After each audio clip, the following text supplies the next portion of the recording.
Thanks for tuning in to this episode of UMBC's Mic'd Up podcast.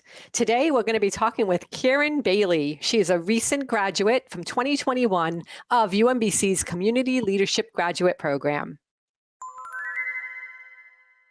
So Kiaron, we have chatted so many times over the years since you started at UMBC. I think it was right at the beginning of when you started the graduate program in community leadership. I had you come in, this was before COVID. We had like the whole film set up. We did a film, B-roll footage out in the campus. It was so fun getting to know you then. And that was the beginning of your journey. And then I know we chatted maybe halfway through your journey. And now here we are again today. And you graduated in 2021. So over a year ago, you've been out there in the real world doing your thing with community leadership. And I just want to have a conversation around what that's like. So what makes you get up out of bed every morning and go to work in the community leadership field? Yeah, honestly, I think it's the fact that I know that, and it's probably cliche, but I know that my work is serving like a larger purpose, if that makes sense. So it makes it a lot easier going to work each day, knowing that every day the decisions I'm making, the interactions I'm having, it's for a longer term goal of making sure that communities are healthy, and that they're receiving equitable health outcomes. Yeah, that's really important. And it's so wonderful that there are individuals like yourself out there, professionals doing that work, because it's such important work. The community needs it. And this would be a totally different world if nobody was dedicated to that. Yeah. Yeah. So Kiaron, from when you first entered the UMBC graduate program in community leadership to when you graduated in 2021, did your goals and expectations for the field shift any? And if so, how? So my goals have shifted a little bit. And initially when I started the program, I wanted to start a nonprofit that focused on physical, mental, and financial well-being. Kind of just start that off from scratch after graduation. But now, after being in the role that I'm in, I realized that starting a nonprofit is still the goal. But what that looks like has kind of changed a little bit, and the timeline has shifted significantly. I guess the overarching goal of making sure that I'm making an impact within my community is still the same, but how I'm making the impact has shifted. I hope that makes sense. Yeah, it does. And it does make sense, because I think that's true of anything we do in life, because life is constantly changing, constantly shifting. Challenges are coming upon us that we don't see coming, and we have to adapt, and we have to be flexible in that adaptation. So I think that's where growth comes from anyway, is not being in a stagnant type of environment or field where everything's constantly the same. So I think that speaks highly of life in general, that's the way life is. And so knowing that you can go out there and be a professional in a world that's constantly changing, I think just puts you at a higher level of professionalism. And so I think that's just very, very representative of life in general, really. Yeah.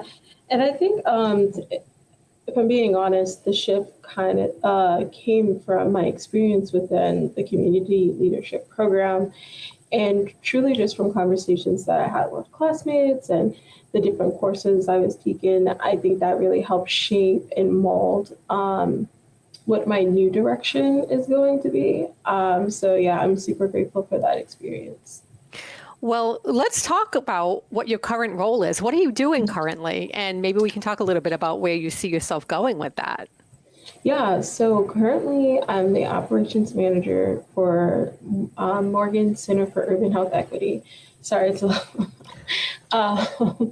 So what does that mean? It means a lot of things. It means really, truly, our research team and our programs team, they just need to be rooted within those areas. So I take care of all the behind the scenes work to make sure that they have all the resources that they need, that the contracts and all of like the operational things are going smoothly, and so that they don't have to worry about that and they can really just truly focus on their work. Nice. And so you have a finance background, correct? Mm-hmm.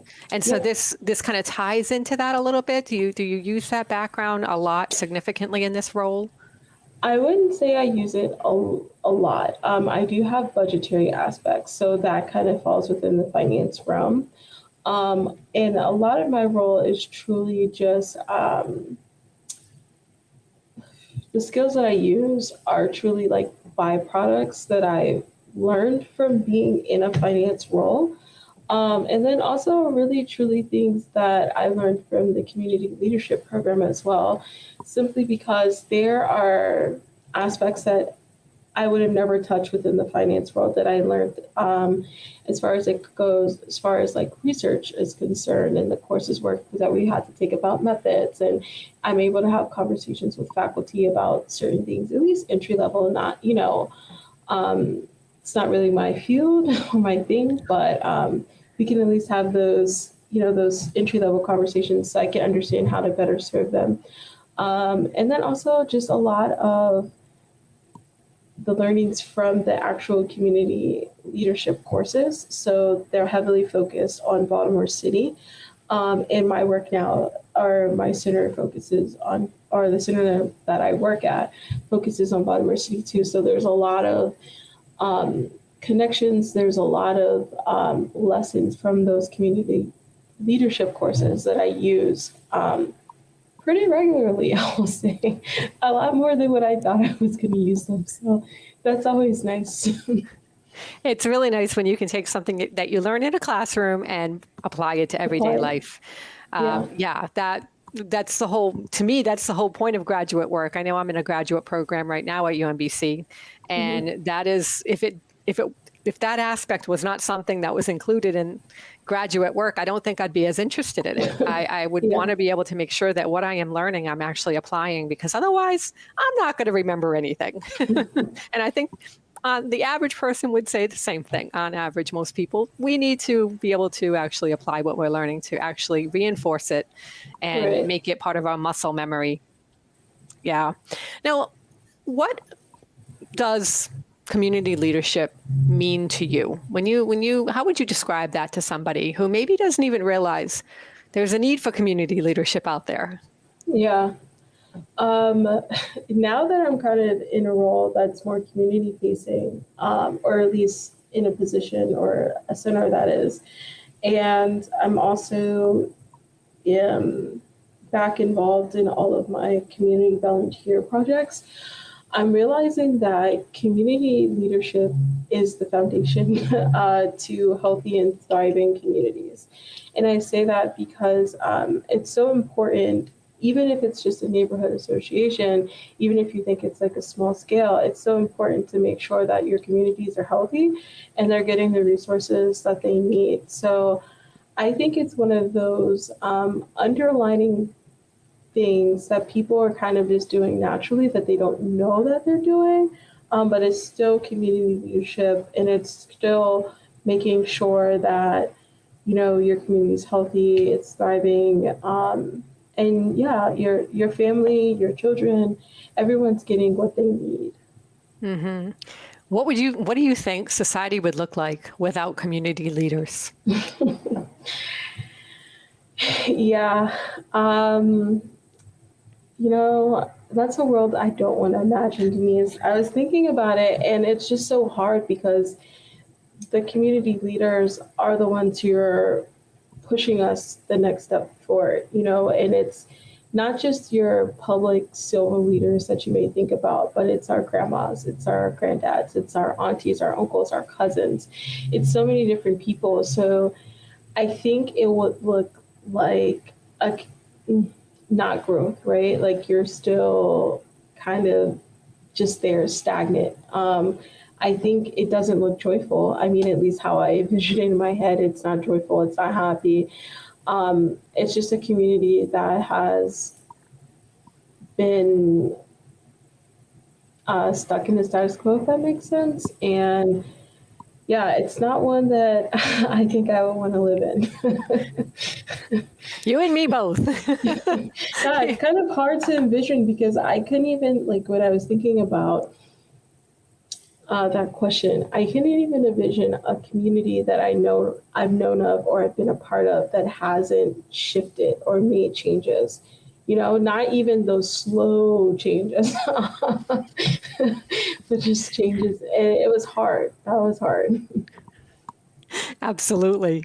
What would you say was your biggest takeaway from studying community leadership at UMBC?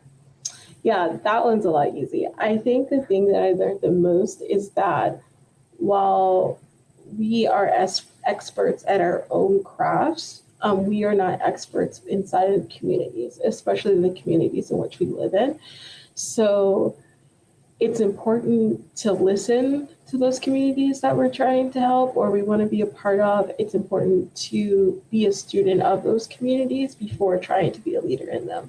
And that's something that I've taken with me everywhere, as just trying to be a student. And then when the time's right, you know, you'll eventually shift from being a student to someone that, you know, is trustworthy and that, you know, can actually make an impact or make the impact that you want to make within those communities you're trying to help. That's powerful. That really is. Oof. That's really powerful. I'm like speechless after what you just said, because that just sums up exactly what the whole feel of community leadership. To somebody who doesn't study community leadership, that's what I would expect someone like yourself who's in it, immersed in it every day, to say.